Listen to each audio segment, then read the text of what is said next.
Greetings, fellow action figure connoisseurs, and welcome to another episode of Digital Caveman Presents Star Wars Wednesday. I, as always, am your host, the Digital Caveman, and today I will be presenting you with Star Wars The Black Series Return of the Jedi 40th Anniversary R2-D2. Let's get into it!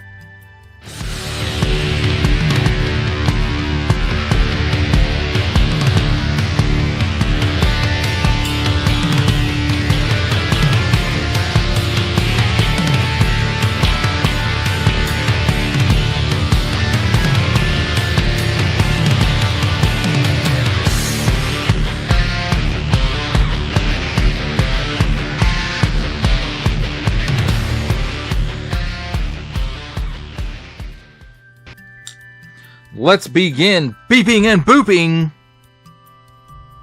with a look at the packaging. And here we have Return of the Jedi 40th Anniversary logo, 4-and-up assortment number. Warning! Don't stick things in your pie hole if they don't belong there. Star Wars Return of the Jedi, and that nice classic Kenner style card. This may actually be the artwork from it. However, I find this weird that it's Return of the Jedi and the image they're using is from The Empire Strikes Back. And of course it says Kenner, and then it has a nice blister on the card showing the figure and his accessories. And then on the back, we'll bring that in. It says Star Wars, and you know it has the nice outlines, and of course on the it has R2-D2 in the peel. I forgot to say that in the front. But on the back here we have the cross sale of Rebel Commando, which I still kind of need to get my hands on. Luke Skywalker, Jedi Knight, Darth Vader, Emperor's Royal Guard, and R2-D2. Commemorate the 40th anniversary of Star Wars Return of the Jedi with figures from the Black Series featuring classic design and packaging. And then there it is again in some other languages, each sold separately, subject to availability, includes figure and 6 accessories.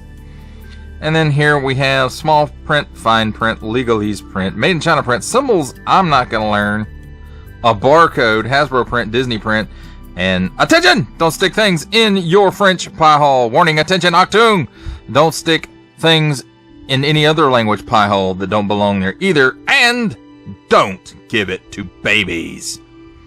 And that, my friends, is a look at this fabulously retro packaging.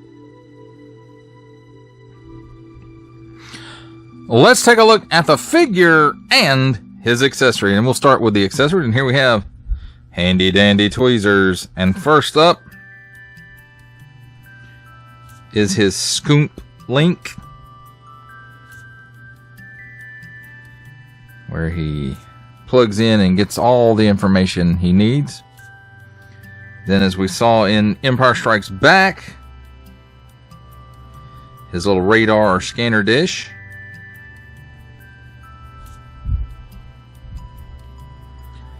And we also saw this in The Empire Strikes Back, his periscope. And I do kind of wish they made like extensions for it. That would have been cool. But anyway.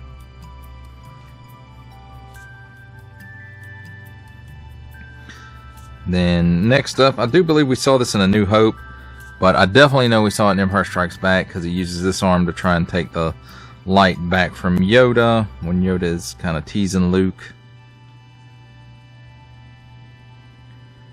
And then here is his welding apparatus that he uses to repair things.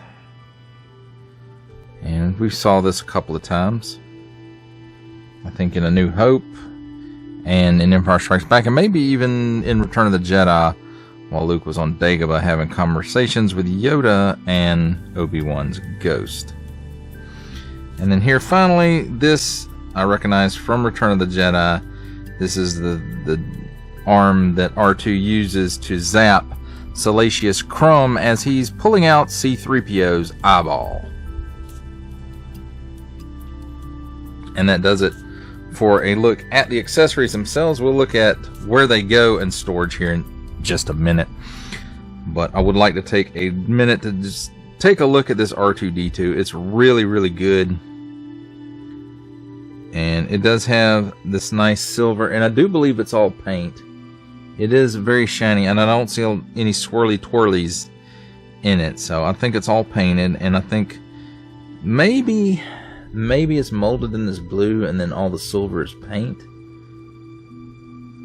And then we've got his eye, or at least I always called it its eye.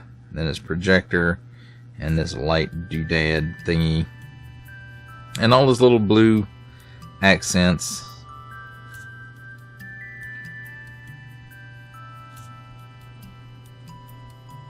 And on the torso again, he's all, you know, it's all white, and then he's got these blue highlights and silver. I mean, it's R2-D2. You guys know what R2-D2 looks like. And of course, he's got these hose or wires in the front of his feet, along with a couple of paint apps, and paint apps up the leg, on the front legs here, on the sides of the leg as well. Lots of silver paint apps and blue highlights on the back, just right here around the bottom, which is fine because that's what R2-D2 looks like. Now, on the bottom, of course, you see his feet. No wheels in the feet though, so that's a little disappointing to me. Everybody may not feel the same way. Now, as far as his articulation goes, his head does do the full exorcist.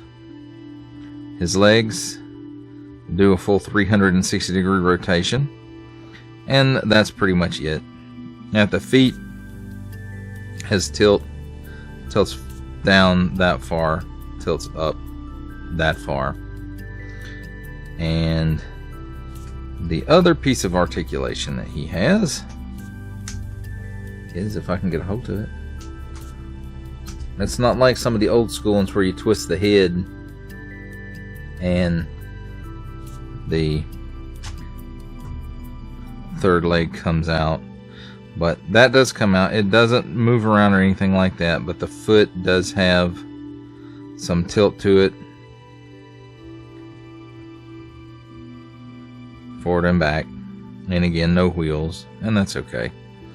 So like that, of course, you tilt this back and tilt these other feet just a little bit, just to give him that classic kind of R2-D2 look.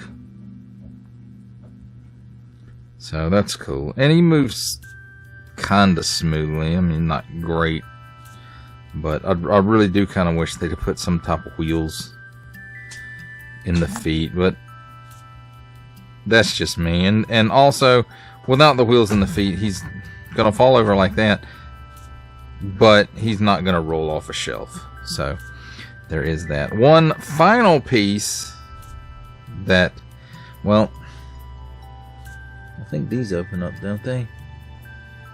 I should have checked this.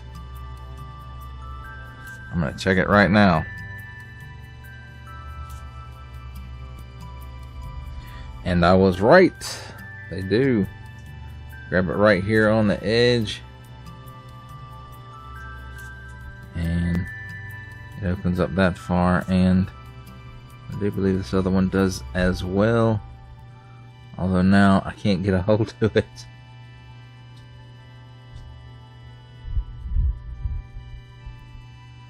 Just my luck. Always while you're trying to film a video. Okay, so update, you don't actually catch them on the end. There is a little catch right here. And now that I've said that, I won't be able to do it. No, there it goes.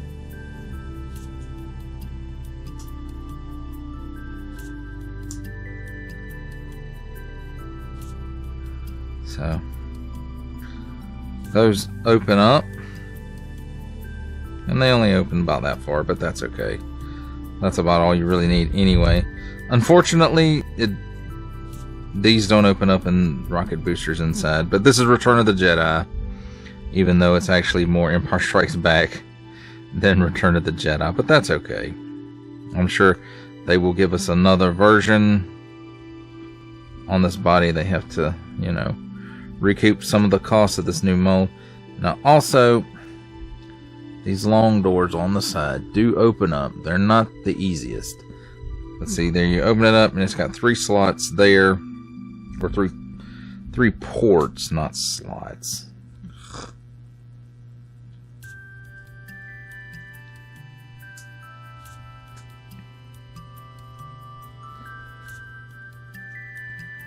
And again, this is not the easiest to access, but there you have it. And you know, you can put whichever arms. I'm sure there's actually, you know, correct or incorrect spots to put the things, but I didn't go research as to where exactly everything is. So I'm just showing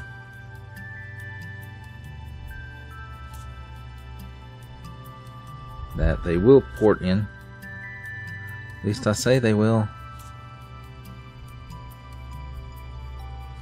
So they do port in.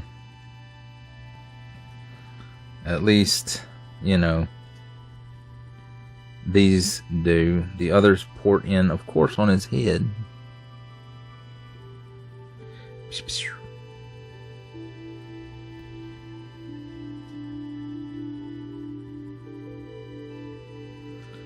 So there we go.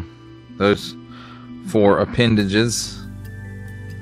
And you can port them in different places, but I'm sure most people are going to go look where they actually go, unlike me. Now, another cool feature, well, let's not get to that yet. But another cool feature that he does have is he does have 2 of these plates on his head that are removable.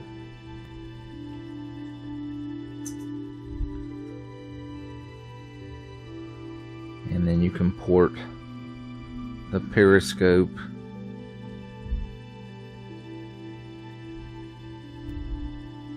and the radar, sensor, fan, whatever you want to call it. You know, those do port in there. And then these pieces just port back in. You can see they have pegs on them. And there's ports in his head. So you just get those back on there.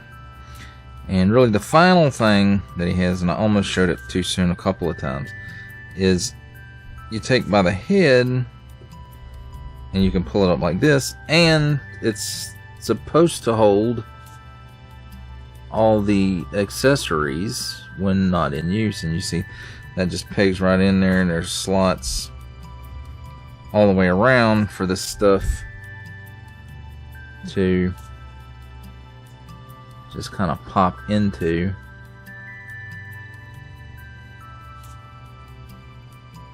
And hopefully they don't pop out while they're down in there, because I can see that might cause some issues.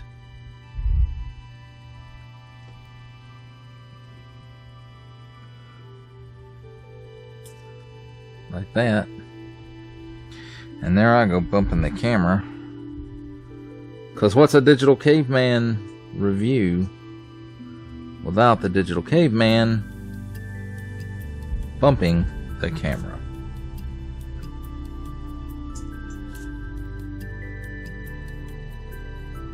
So even the periscope goes in there. And just enough slots to hold all of the accessories. So that's actually pretty cool. And it goes down. And then I already heard something be loose in there. Yep. So there we go. There's possibly some issues there, but I may have just not gotten them in securely enough. But there you have it, my friends. A look at the brand new Return of the Jedi 40th anniversary brand new mold for R2-D2.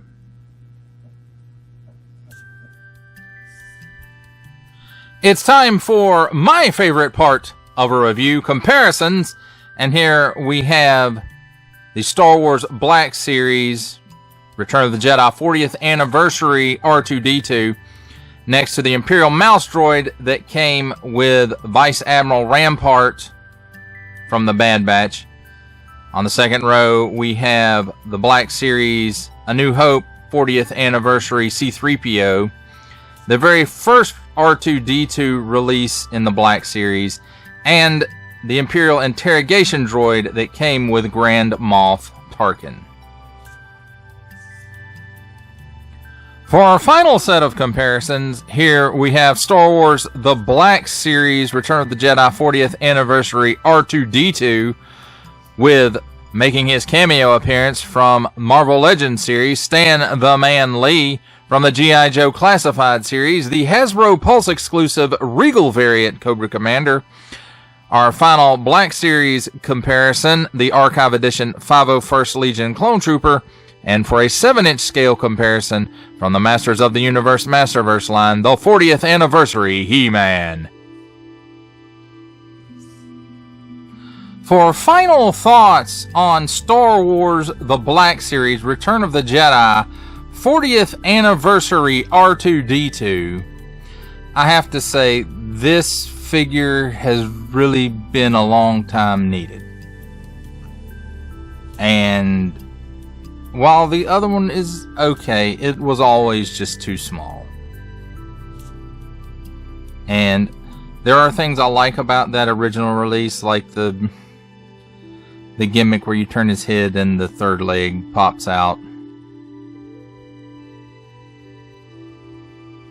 And I can see why they didn't go with that on this release.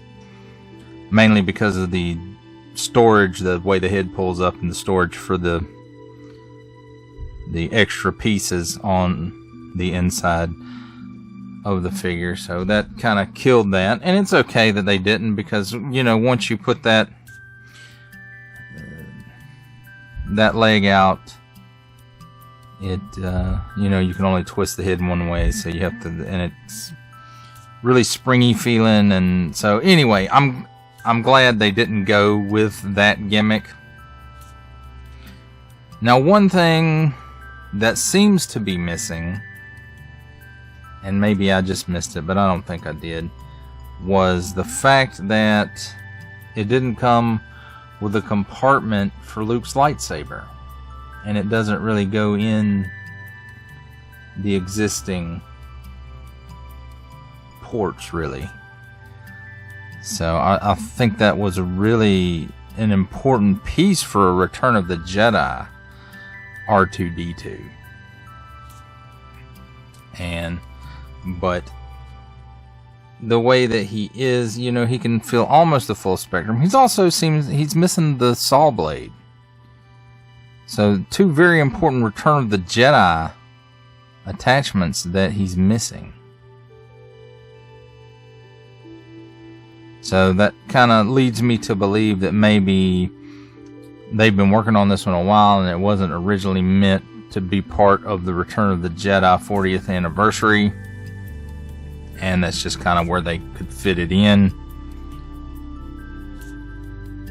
But at any rate, I am glad to have a new, more correctly sized R2-D2 for the Black Series.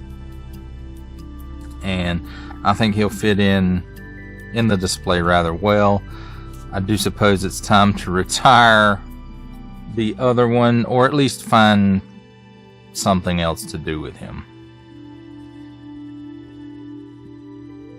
Well, that does it for the review. I hope that you enjoyed it. I enjoyed making it.